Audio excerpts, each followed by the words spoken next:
Sometimes, in the middle of our spiritual journey, a bright light will show up, leading us to awakening. This awakening usually manifests as a series of deep realizations, shifting perspectives, and a bigger awareness. However, during this journey of change, there are also dangers that can catch us and take us off track. It is crucial to never do the things I'll be covering during a spiritual awakening due to the detrimental effects it can have on individuals. One of the most insidious of these traps is the temptation to attach to labels or identities. At the heart of many spiritual traditions lies the warning against the confinement of one's infinite nature within the narrow confines of labels and identities. The Taoist theory, which is shown in Lao Tzu's Tao Te Ching, teaches us about the essence of being that can't be put into words. Lao Tzu says, "The Tao that can be told is not the eternal Tao. The name that can be named is not the eternal name." This ancient wisdom cautions us against the limitation of our true nature through language and labels. Just as the Tao transcends definition, so does the essence of our being during a spiritual awakening. In addition, spiritual awakenings often show how all living things are linked. This idea is echoed in the Mahayana Buddhist story of Indra's net. In this allegory, there is a cosmic net with a jewel at each node. Each gem reflects the others. The message here is clear. Everything in the world is linked, and each person's awakening helps the whole. Attaching to fixed names or identities hides this interconnectedness and makes it harder to see ourselves as important parts of the bigger picture of life. The danger of attachment to labels or identities also lies in its ability to foster division and a sense of separation. In the spiritual classic, A Course in Miracles, the emphasis is on transcending the ego, the part of us that clings to separateness, labels, and judgments. The Course encourages us to see beyond the illusions of the ego, to recognize our shared identity with all beings. This recognition is at the core of spiritual awakening, where the illusion of separation is dissolved, and we come to experience the oneness of existence. When going through the early stages of a spiritual awakening, it's important to stay away from labels and identities. They might offer temporary comfort or a sense of belonging, yet ultimately they can tether our spirits and obscure the vastness of our true essence. Like a butterfly emerging from its chrysalis, our spiritual awakening invites us to shed these confines, embrace the fluidity of our being, and soar into the boundless skies of consciousness. 2. Disregard the present moment. Now we encounter another profound lesson that beckons us with its subtle yet powerful presence. This lesson unfolds in the simple yet often overlooked sanctity of the present moment. The present moment, an eternal now that escapes definition or capture, stands as a gateway to the depths of spiritual realization and awakening. Eckhart Tolle, a writer and spiritual teacher, brings this lesson to life in his book, The Power of Now. He teaches us that living in the now is the truest path to happiness and enlightenment. Tolle explains that our minds often get caught up in the past or worry about the future, causing us to miss the beauty and possibilities of the present moment. The Power of Now encourages us to notice this moment, right now, without the clutter of thoughts. Tolle suggests that when we focus on the now, we can find a sense of peace and clarity that is hard to find when we're lost in our thoughts. He points out that the present moment is all we ever have, making it precious. By embracing the now, we learn to appreciate the simple things in life, the warmth of the sun, the sound of laughter, the beauty of a flower. These moments, Tolle believes, are where true joy and contentment lie. He teaches us to let go of our constant thinking and to simply be in the moment. This doesn't mean we stop planning for the future or forget the past, but it means we give our full attention to the present, experiencing it fully and deeply. Tolle's message is simple yet profound. By connecting with the present moment, we open ourselves to a deeper understanding of life and our place in it. This connection brings about a transformation that can lead to a more peaceful and fulfilling life. Through the Power of Now, Eckhart Tolle invites us to embark on this journey towards living a life rich with presence and awareness, showing us that the power to change our lives lies within the simplicity of this very moment. The disregard of the present moment, therefore, is akin to turning away from the most direct path to spiritual awakening. It is in this immediate reality that the doors to consciousness swing wide open. By anchoring ourselves in the now, we become witnesses to the unfolding of life, not as passive observers, but as active participants in the sacred dance of existence. This participatory engagement is where real transformation occurs, not in the distant realms of past memories or future aspirations, but in the living, breathing now. Furthermore, the practice of being present cultivates a profound sense of gratitude. When we truly see and engage with the world around us, we begin to notice the miraculous in the mundane, the extraordinary in the ordinary. This sense of wonder and gratitude feeds our spiritual journey, fueling our quest for deeper understanding and connection. 3. Forcing spiritual events to happen. Going deeper into our spiritual awareness, we come to a very important turning point. This is where the urge to force spiritual experiences, which appears as a quick way to enlightenment, is very strong. Like trying to force a seed to sprout by pulling on its shoots, we want to speed up our journey and make deep events happen. However, in order to grow, both in nature and in our spiritual lives, we need to be patient and know when to let things happen when they do. The desire to force spiritual experiences often arises from a misunderstanding of the nature of these awakenings. Authentic spiritual experiences are not achievements or possessions to be acquired. They are gifts of grace, moments of profound connection and insight that arrive when we are open and ready, not when we demand them. The Sufi poet Rumi spoke to this when he wrote about the importance of being like a reed flute, emptying oneself to make room for the music of the divine. This imagery beautifully encapsulates the posture of receptivity necessary for genuine spiritual experiences. In the teachings of Saint Teresa of Avila, a mystic and reformer of the Carmelite order, we find a deep understanding of the dangers of forcing spiritual progress. In her seminal work, The Interior Castle, she maps the journey of the soul towards divine union, cautioning against the impatience and spiritual pride that can lead us to seek extraordinary experiences as proof of our advancement. Instead, she emphasizes humility, prayer, and the gradual inner transformation that prepares us to receive the divine's gifts. The danger of forcing spiritual experiences lies not only in the frustration and disillusionment that often follow, but also in the potential to bypass the necessary inner work that true spiritual growth requires. Carl Jung, the Swiss psychiatrist and psychoanalyst who founded analytical psychology, emphasized the importance of confronting and integrating the shadow self as part of the individuation process. This journey through the darker aspects of our psyche cannot be hurried.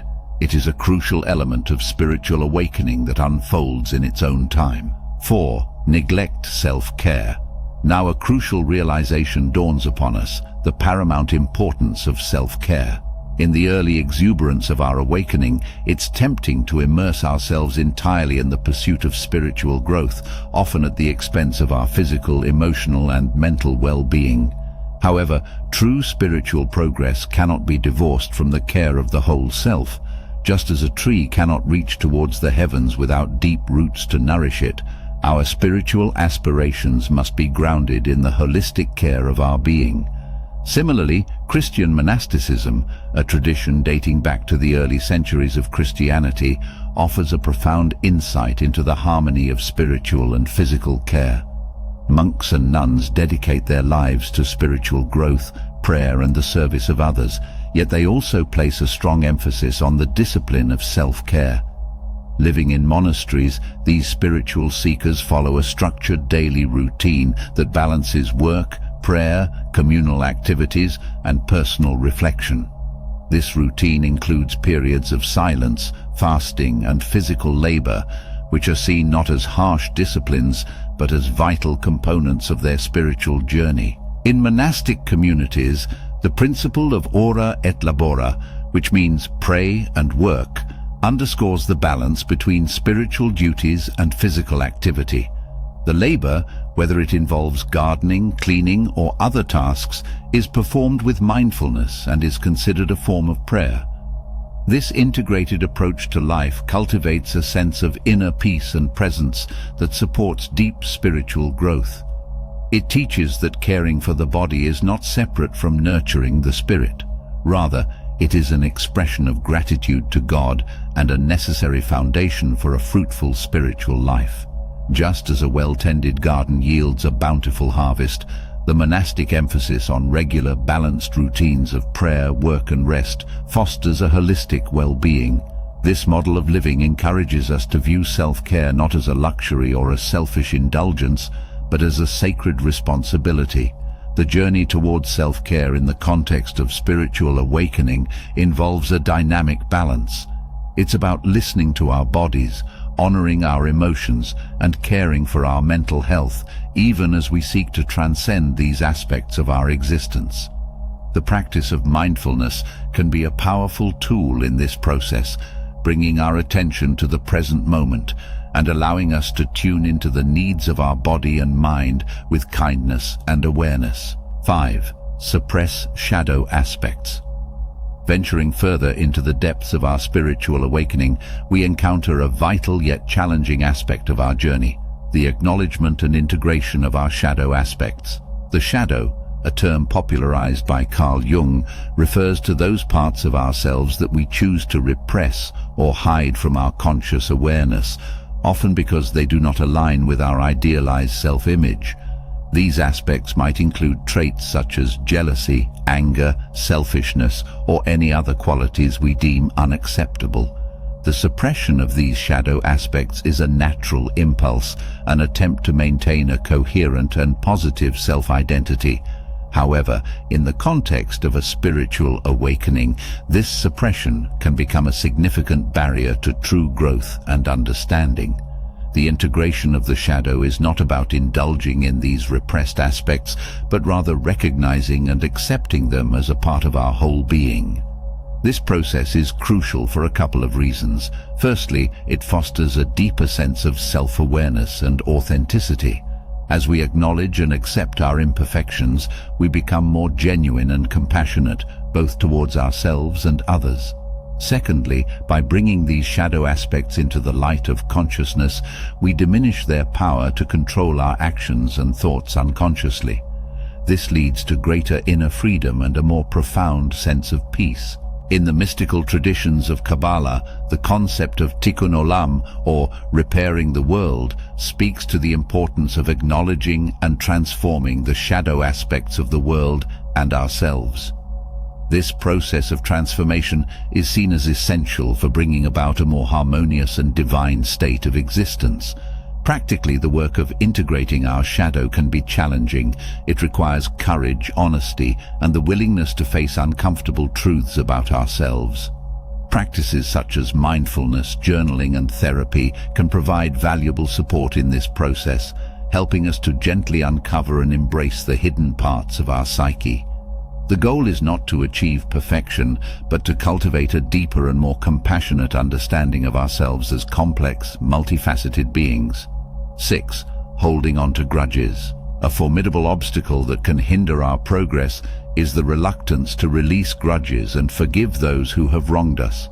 Holding on to grudges weighs heavily on the heart and obstructs the flow of love and compassion, essential components of our spiritual journey. The act of forgiveness is not merely a gift we bestow upon others, it is a profound act of self-liberation.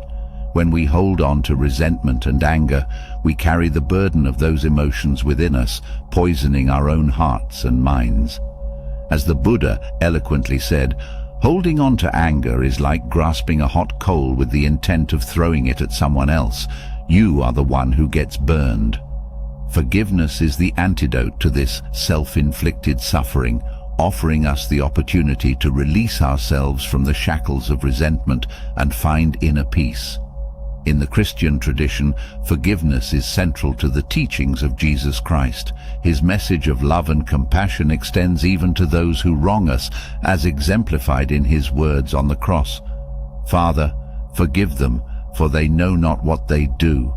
Jesus' radical call to forgive our enemies challenges us to transcend our natural inclination towards retaliation and embrace the transformative power of forgiveness. Forgiveness does not mean condoning or excusing the actions of others. Rather, it is a conscious choice to let go of the resentment and bitterness that bind us to the past. It is a process of releasing ourselves from the emotional baggage that weighs us down and prevents us from fully embracing the present moment. Embracing forgiveness during a spiritual awakening is crucial for several reasons. Firstly, holding on to grudges creates a barrier to personal growth and spiritual enlightenment. When we fixate on past hurts, we give them power over our present, preventing us from moving forward on our spiritual path. Grudges tether us to negative emotions like anger, resentment, and sadness, which can cloud our judgment, affect our health, and hinder our ability to experience joy and peace. Secondly, forgiveness allows for the healing of emotional wounds. It opens the door to healing not just for the one who forgives, but also for those who are forgiven, fostering an environment where mutual understanding and reconciliation can flourish. By letting go of grudges, we make room in our hearts for healing and new beginnings. Furthermore, forgiveness enhances our connection to others and to the divine. It reminds us that we are all interconnected and that our actions and emotions impact not only ourselves, but those around us. By choosing forgiveness, we align ourselves with the vibrational frequency of love and compassion, which are the essence of spiritual growth. This alignment not only brings us closer to others, but also strengthens our connection with the universe or a higher power. Forgiveness also teaches us about the impermanence of life and the importance of letting go. In the grand scheme of things, holding on to grudges seems trivial compared to the vastness of the universe and the journey of the soul. It teaches us to focus on what truly matters: love, compassion, and the pursuit of enlightenment. 7. Resist change. The resistance to change arises from our innate desire for stability and security. We cling to familiar patterns, routines, and identities, fearing the unknown and the potential upheaval it may bring. However, clinging to the status quo stifles our growth and evolution, keeping us trapped in stagnant waters rather than allowing us to flow with the currents of transformation. Dharma, a concept that originates from ancient spiritual traditions, offers a profound perspective on navigating the challenges of change. At its core, Dharma refers to the inherent order of the universe, guiding principles that help us live in harmony with ourselves and the world around us. It is about finding our true path and purpose, aligning our actions with what is right and virtuous. Understanding and embracing our Dharma means accepting that change is not just inevitable but essential for our growth and fulfillment. It teaches us to let go of our attachment to the temporary and to embrace the flow of life with openness and trust. This doesn't mean abandoning our need for stability and security, but rather finding a deeper sense of peace and certainty within ourselves, regardless of external circumstances. Living in accordance with our Dharma encourages us to view change as an opportunity for learning and self-discovery. It challenges us to be resilient, to adapt, and to continue moving forward even when the path seems uncertain. By doing so, we not only evolve as individuals, but also contribute to the greater good, fulfilling our role in the tapestry of life. In practice, discovering and following your Dharma involves introspection, self-awareness, and a willingness to act in accordance with your deepest values. It requires patience, courage, and the faith that, by doing what feels truly right, you are flowing with the universal currents of change rather than resisting them.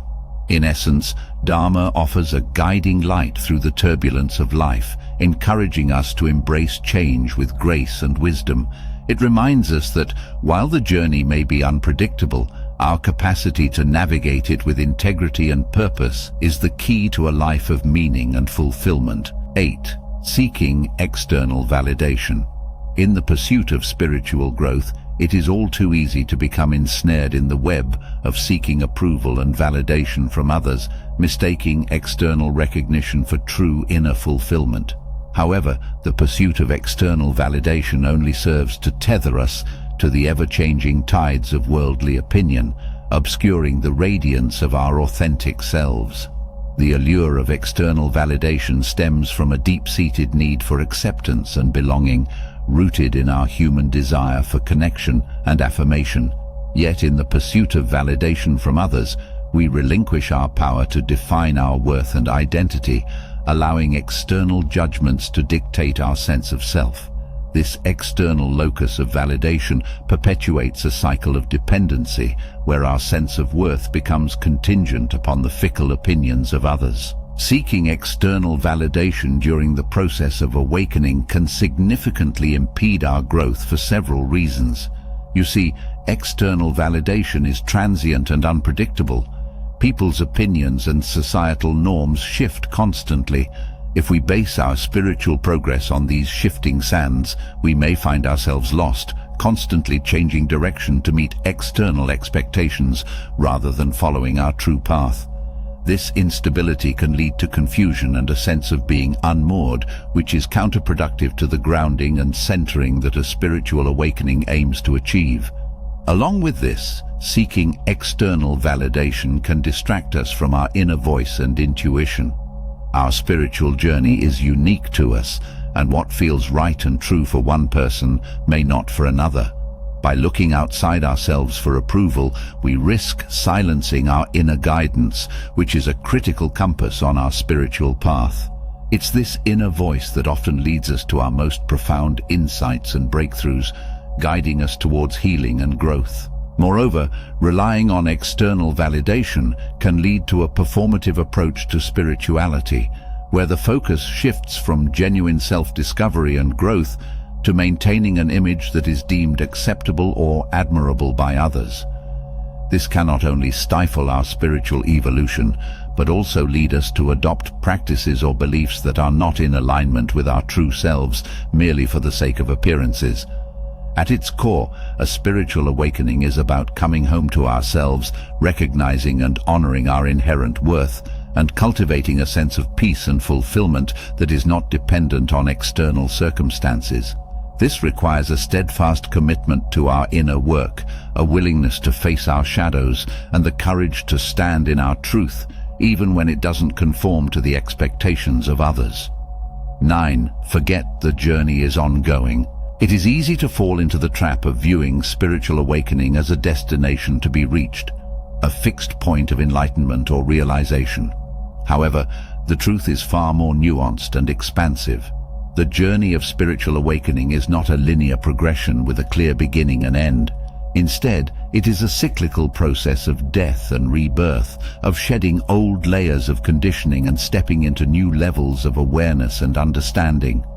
Just as the seasons turn and the tides ebb and flow, so too does our spiritual journey evolve in cycles of expansion and contraction. In the teachings of Zen Buddhism, the concept of beginner's mind offers profound insight into the ongoing nature of the spiritual journey. Shunryu Suzuki, a Zen master, famously said, "In the beginner's mind there are many possibilities, but in the expert's there are few." This teaching invites us to approach each moment of our journey with openness, curiosity, and humility, recognizing that there is always more to learn and discover. The journey of spiritual awakening is not confined to the realm of individual growth and self-discovery. It is intimately connected to the collective evolution of humanity and the unfolding of cosmic consciousness. Each step we take on our spiritual path ripples outwards, influencing the interconnected web of life in ways both seen and unseen. As we embrace the truth of the ongoing nature of our spiritual journey, we free ourselves from the pressure to reach some final destination or achieve some fixed state of enlightenment. Instead, we learn to embrace the process itself, to savor each moment of growth, to honor each step of the journey, and to surrender to the infinite possibilities that lie before us. I hope you enjoyed the video. If you did, feel free to subscribe to the channel. Thanks for watching.